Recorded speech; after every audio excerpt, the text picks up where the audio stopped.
Mix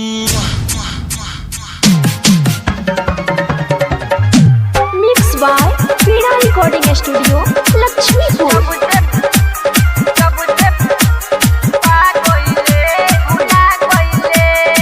कैसे बदली गइल तोरा इरादा, प्यार में कइले रहले वादा। कैसे बदली गइल तोरा इरादा, प्यार में कइले रहले वादा। जाके ससुरा में ते अझुरा गइले,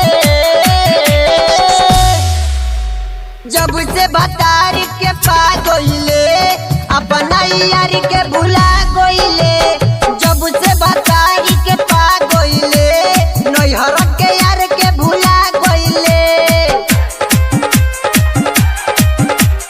जब से भतार के मिक्स बाय कंचन राज मुजफ्फरपुर। हम न पड़लती जनती जे प्यारे में, झूठो ते असर धरवले कुआर में। हम न पड़लती जनती जे प्यारे में, झूठो ते असर धरवले कुआर में। सही न पाइबू तोर जुदाई, हमरा से कइले बाड़े ते बेवफाई। पक्के पियवा के प्यारे ते भुला गइले, जब से भतार के पा गइले अपना यार के भुला गइले। जब से भतार के पा गइले नैहर के यार के भुला गइले। जब से भतार के मिक्स बाय कंचन राज मुजफ्फरपुर।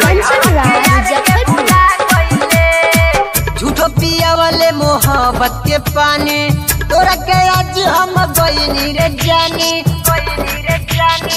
झूठो पिया वाले मोहब्बत के पानी, तोरा के आज हम गइनी रे जानी। और न काले प्यार जानी रे करी है, लड़की के फेरा में कबो न परी है। सोनिया रख के पके अगरा गइले, जब से भतार के पा गइले अपना यार के भुला गइले। जब से भतार के पा गइले नैहर के